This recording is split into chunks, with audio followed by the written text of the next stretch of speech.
శ్రీ గురుచరిత్ర అధ్యాయం 15. శ్రీ గణేశాయ నమః, శ్రీ సరస్వత్యై నమః, శ్రీ గురుభ్యో నమః.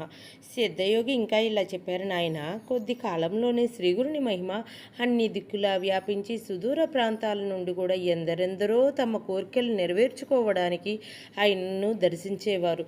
వారిలో మంచి వాళ్లతో పాటు భక్తుల వేషాలలో ఎందరో దుష్టులు కూడా ఉండేవారు. పూర్వం పరశురాముడు దుష్టులైన రాజులను ఓడించి సంపాదించిన భూమండలం అంతా దానమిచ్చేసి సహ్యాద్రి పర్వతానికి దక్షిణ దిక్కునున్న కొంకణ దేశంలో ఒక చోట తపస్సు చేసుకుంటున్నాడు. కానీ కొందరు దురాశాపరులు ఆయన వద్దకు వెళ్ళి తమకు కూడా భూమి ఇప్పించమని కోరారు. ఆయన ఆ ప్రదేశం కూడా వాళ్లకు దానమిచ్చి వాళ్ల బెడద నుంచి తప్పించుకోవటానికి సముద్రంలో ప్రవేశించి అదృశ్యమయ్యారు.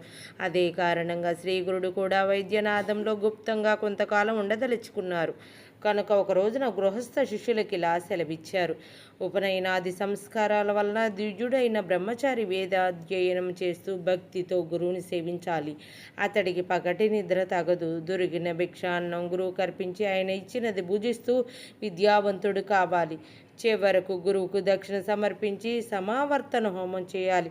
అటు తర్వాత గురువుని అనుజ్ఞతో ఒక యోగ్యమైన కన్యను పెండ్లాడి గృహస్థాశ్రమం ధర్మాలను పాటించాలి. పుత్రుడు యుక్త వయస్కుడయ్యాక అతనికి సర్వస్వము సమర్పించి భార్యతో కూడా అరణ్యానికి వెళ్ళాలి.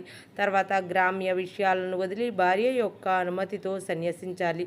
సన్యాసికి జపము, భిక్షాటనము, ధ్యానము, శౌచము, ఆర్చన ధర్మాలు. అతడు స్త్రీ కథలను వినకూడదు, వాహనములు ఎక్కరాదు, మంచము తాకరాదు, పగలు నిద్రింపరాదు, నిరంతరము ఆత్మత్రష్ట అయి ఉండాలి.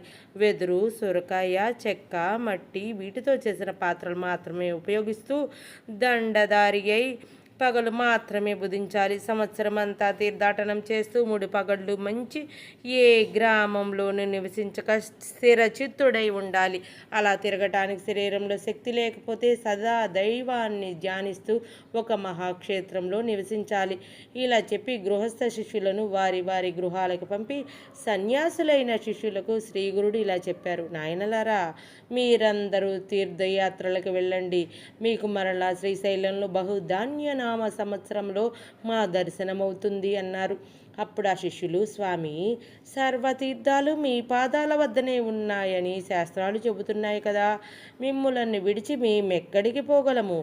దానివలన మాకు కలిగే లాభమేమున్నది అన్నారు. అప్పుడు స్వామి, నాయనలారా, సన్యాసులమైన మనము 5 రోజులకు మించి ఎక్కడ నిలవకూడదు. సర్వతీర్థాలు దర్శించటం వలన మన ధర్మం, దాని వలన మనసు స్థిరపడుతుంది. అటు తర్వాత ఒక చోట స్థిరంగా ఉండటం శ్రేయస్కరం అని చెప్పారు. అప్పుడు శిష్యులు, స్వామి, మీ మాటయే మాకు ప్రమాణం. మేము ఏ తీర్థాలు దర్శించాలో సెలవియండి అని కోరారు. అప్పుడు శ్రీ గురుడు ఇలా చెప్పారు. నాయనలారా, తీర్థాలన్నిటిలోకి ఉత్తమమైన కాశీకి వెళ్ళి గంగను సేవించి గంగా తట యాత్ర చేయండి.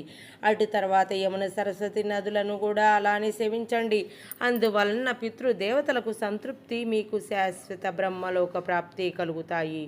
ఆ తర్వాత వరుణ, కుశావర్త, శతద్రు, విపాస, శరావతి, వితస్థ, అసిక్ని, మరుద్రుత, మధుమతి, పయస్విని, ఘృతవతి, రేవ, చంద్రభాగ, రేవతి, సరయు, గోమతి, వేదిక, కౌశికి, నిత్యజల, మందాకిని, సహస్రవక్త, పూర్ణ, పుణ్య, అరుణ, బహుద, వైరోచని, పుష్కర, పాల్గు, అలకనంద మొదలైన నదుల్లోనూ నదీ సంగమాల్లోనూ స్నానం చేసి తటయాత్రలు చేయండి. అలానే శ్రీశైలము, అనంతము, రామేశ్వరము, సేతుబంధము, శ్రీరంగము, పద్మనాభము, నైమిషారణ్యము, పురుషోత్తమము, మహాలయము, కేదారము, కోటిరుద్రము, మాతృకేశము, కుబ్జతీర్థము, కోకాముఖి, ప్రసాద తీర్థము, విజయతీర్థము, చంద్రతీర్థము, గోకర్ణము, శంకుకర్ణము అనే తీర్థాల్లో స్నానం చేయండి.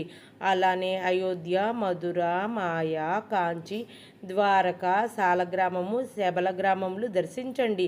సవ్య మార్గములు 3 సార్లు గోదావరి తట యాత్ర చేస్తే పాపాలన్నీ నశించి జ్ఞానం కలుగుతుంది. అలానే భీమేశ్వర, పంజర, కుశతర్పణ, పూర్ణ, కృష్ణవేణి, తుంగభద్ర, పంప, భీమా నదులకు తటయాత్ర చేయండి. హరిహర క్షేత్రము, పాండురంగ క్షేత్రము, మాతులింగము దర్శించండి. గంధర్వపురము ఉత్తమమైన క్షేత్రము. అక్కడ ఎన్నో తీర్థాలున్నాయి. అచ్చటి దేవతలు సులభంగా వరాలిస్తారు. అక్కడ భీమా అమరజా నది సంగమం ఉన్నది. అచ్చటి అశ్వత్థ వృక్షము సాక్షాత్తు కల్పవృక్షమే. దానికి ఎదురుగా నృసింహ తీర్థము, దానికి తూర్పున పాపనాశన తీర్థము, దాని ప్రక్కనే రుద్రపాద తీర్థము, చక్ర తీర్థము, తర్వాత కోటి తీర్థము, మన్మథ తీర్థము ఉన్నాయి.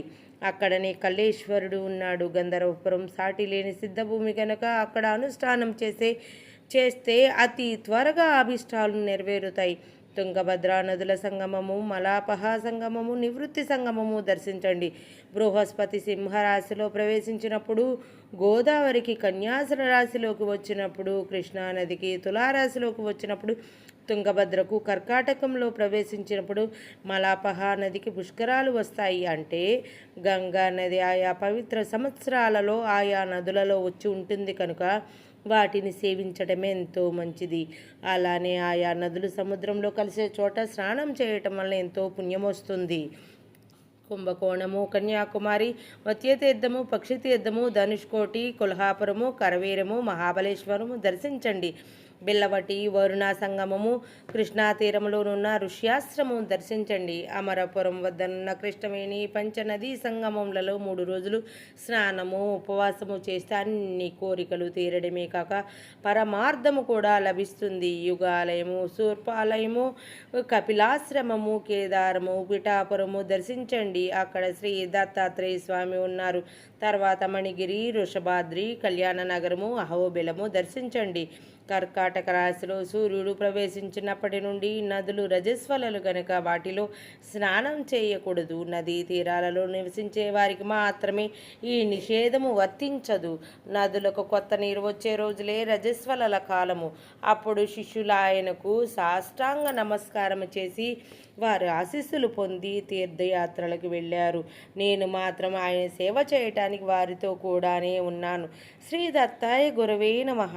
శ్రీ శ్రీపాద శ్రీ వల్లభాయ నమః. శ్రీ నృసింహ సరస్వత్యై నమః. 15వ అధ్యాయం సంపూర్ణం.